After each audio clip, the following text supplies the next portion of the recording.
Yo, what's going on, guys? It's your boy. Welcome back to another video. I am very excited today. I got to go see the newest installment in the Expendables series out in theaters, and let's talk about it.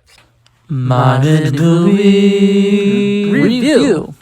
Okay, so right off the bat, I want to go ahead and say a couple of quick disclaimers, and I actually just want to kind of tell a little bit of the story time because I went to go see this after work today. I get off of work around 11 o'clock, so I saw this first showing today. And I mentioned this before in videos, but I kind of live in like an old people community. So I saw this with a bunch of people who are over the age of 80, and a lot of them were there to see Sylvester Salone. And let me tell you something. If you are planning on going to see this movie because Sylvester Salone is in it, don't go. You will be disappointed. Like I said, I was the only young person in the theater, and a lot of the people who were around me were very much there for Sylvester Salone. And I heard them all talking crap about the entire movie walking out of the theater, and I thought it was hilarious because overall, I thought that this movie was a whole lot of fun. I'm going to go ahead and give a quick disclaimer, spoiler alert for anybody who has not seen the movie. If you guys care a lot about the Expendables like series, and oh my god, this will ruin your day if you hear about the movie before you go see it, save this for later, watch it later. But that being said, I'm going to dive right into this. So spoiler warning for those of you guys who care.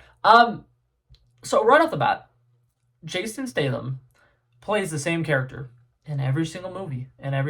I just saw him do this in the Fast and Furious movie that came out this year. I just saw him do it in the Meg 2, and I saw him do it in this again. And I will say, of those three movies, this is the one where Jason Statham's the best. This is the best Jason Stathaming that I've seen in a hot minute, right? So I will give him that. I think that this was fun. I think that this worked incredibly well. I think that the little interactions that we had between Jason Statham's character and Sylvester Stallone at the beginning of the movie was a whole lot of fun, but quickly in the movie, I want to say it was probably 15 minutes into the movie, Sylvester Stallone character dies.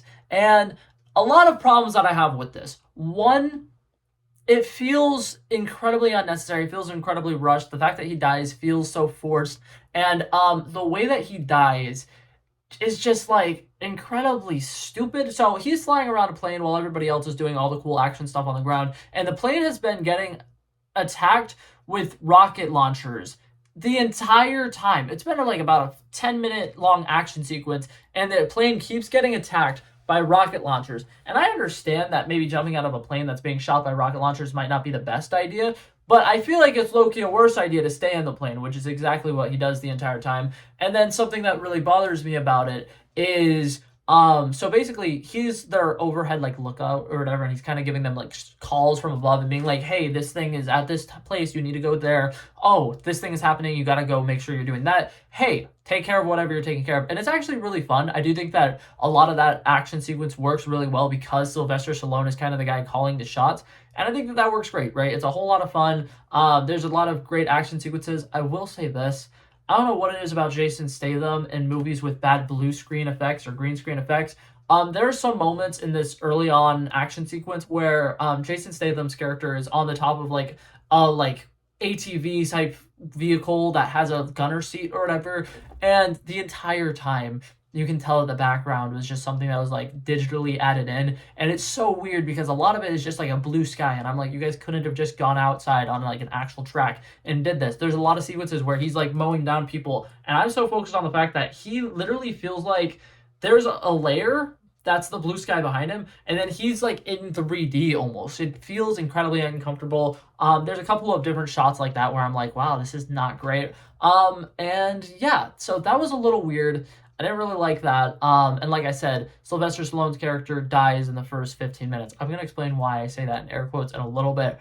But I really didn't like that because, for one, all of the trailers were giving off the vibes that this would be a very fun, action-packed movie, and that, you know, Statham's character and Sylvester Stallone's character is going to be in it a lot, and they're going to have a lot of fun together, and there's going to be a lot of cool action sequences.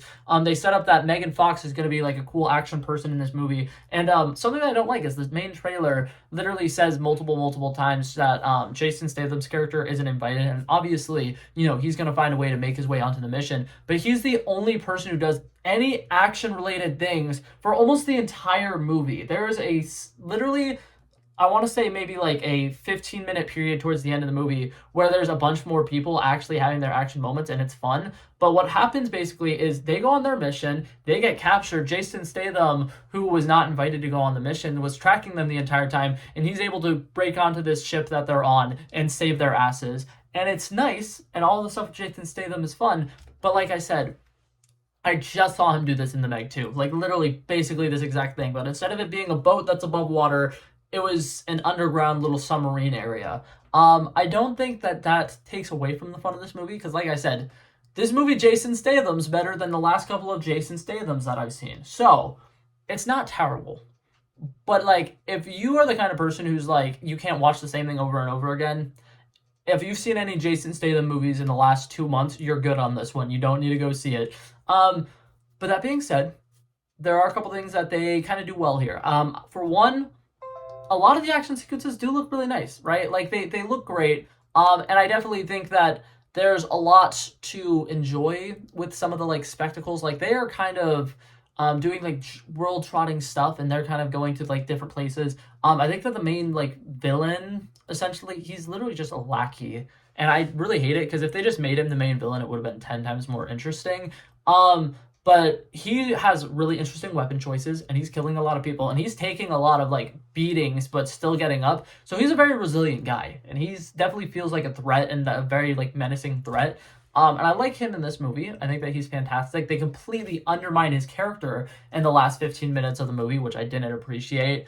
And what's it called? There were a couple of twists in this movie that all sucked. For one, they're talking about there being this evil guy who has some code name that I can't even remember anymore, and they were talking about how he's going to be there and he's a big part of it. And something that's like huge is they're like, he's going to be on that ship on that day, and we need to find him and make sure that, you know, we kill him or whatever. He's so important. And they're kind of talking about how he's like a boogeyman and no one really knows if he actually exists or not. And like the entire time they're giving like us this so much like detail about him, the more and more it seems like it's somebody who is on their team who's like kind of like the like spy, somebody who's like double crossing them.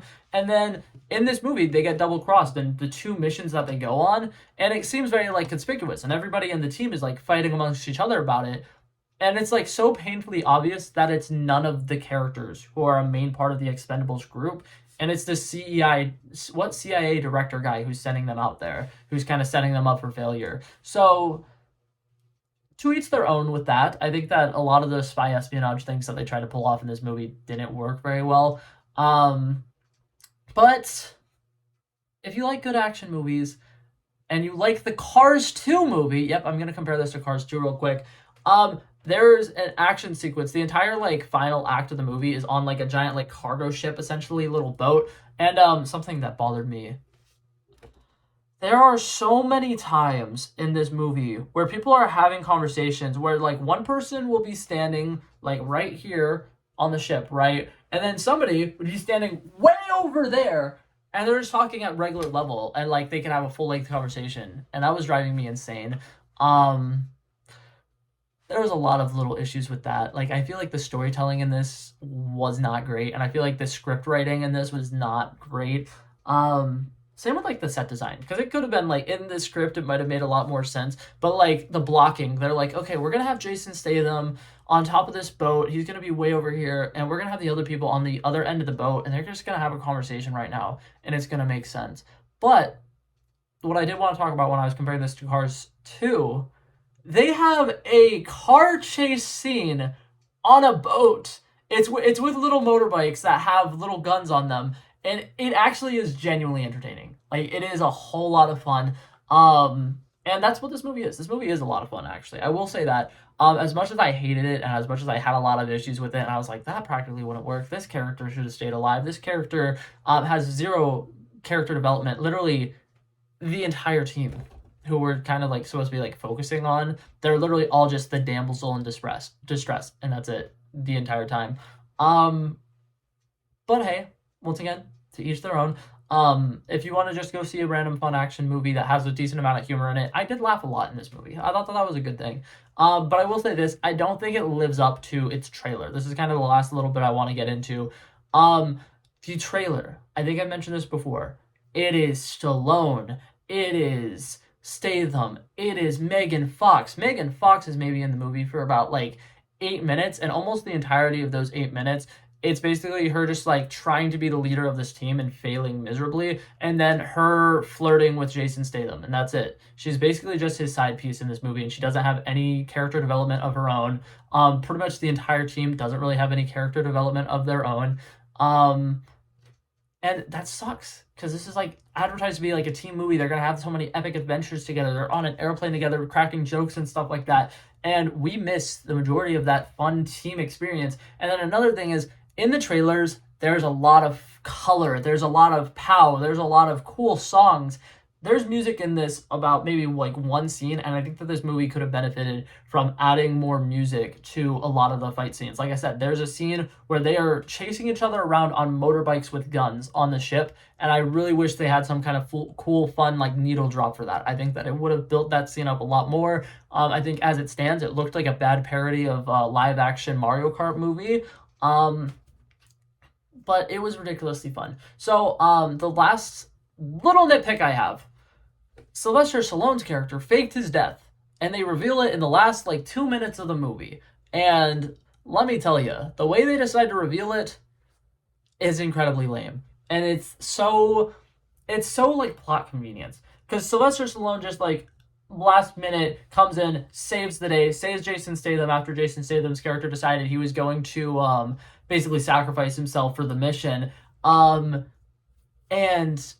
it just undercuts any emotional sequence we've had throughout the entire movie. Their entire like Jason Statham made like a really cool speech about how like he was more than just a friend to him. He was like a brother, right? And then like they come back to life and they just like are joking again. Like this wasn't like some huge thing. Oh my God, you died. I can't believe you're alive right now. And he's almost like immediately just, okay, you're alive. And that's another reason why I hate it, because like they bring him back to life, and I swear we don't even get another like 10 minutes in the movie. And that was kind of annoying. But yeah, overall, as much as I just shit on the movie, because I think that the majority of this video is probably going to be negative, which is not typical for me. I typically like seeing the bright side of things, but I'm a little Jason Statham now at the moment, if I'm being honest. And I really would like, in the next movie, for him to lose. Also, I've never seen any of the Expendable movies, but the fact that none of the main characters died in this did kind of make me upset a little bit, because I was expecting this to be like a Suicide Squad-esque movie where a lot of the characters die by the end of the movie. So when literally everybody lives through it and there was like no tension by the end of the movie, I was kind of like, oh, okay. Like, I wasn't like incredibly sad about it, but the big thing was I was like, if you're not going to build time and endearing us to these characters, typically that would mean it's because you're going to kill them, and that's okay. But they didn't give us time to meet the characters, and then all of them were saved by the end and had their happily ever afters, and I was like, that's it? Like, okay. But yeah, so that being said, I still think that the movie is better than a lot of movies that I've seen this year. I definitely think it's kind of more middle of the road, obviously. I'm going to give it a solid 63 out of 100. If you're looking for just a plain fun movie, go watch it, okay? Like, it's fun. You'll enjoy it. You'll have a good time. But it's ridiculous. It's a ridiculous movie. But yeah, that was it for this video, guys. Hopefully you guys enjoyed it. Thank you guys so much for coming by and checking this out. I love and appreciate you guys so much. And yeah, I'll hopefully see you guys in the next one. Peace out. Bow, bow, bow. He wanted me to drop a verse, I did this. We planned a day and then we did this. Wanna be in love with the girls with the kisses. Don't give a damn, I'll written this. I like this when I run the distance. I run a 5K, you go ballistics. I wanna live within the business. Buying more than what's on the clearances. You're getting big cause I know you're a physicist. I wanna deny this shit, I'm unlimited.